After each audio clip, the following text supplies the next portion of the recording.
حضرت امیر مسئله قدیر را ایجاد کرده است.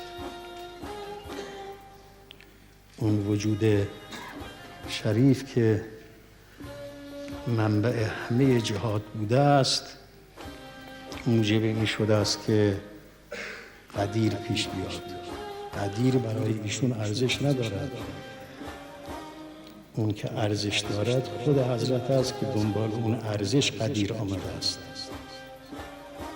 خدای تبارک و تعالی که ملاحظه فرموده است که در بشر بعد از رسول الله کسی نیست که بتواند عدالت را به اون طوری که باید انجام بدهد، اون طوری که دلخواه است انجام بدهد.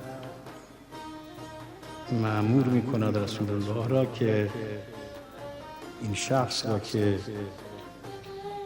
قدرت این معنا را دارد که عدالت را به تمام معنا در جامعه ایجاد کند و یک حکومت الهی داشته باشد، این را نصب کند. نصب حضرت امیر به خلافت اینطور نیست که از مقامات معنوی حضرت باشد. مقامات معنوی حضرت و مقامات جامعه او این است که قدیر پیدا بشد.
گدایان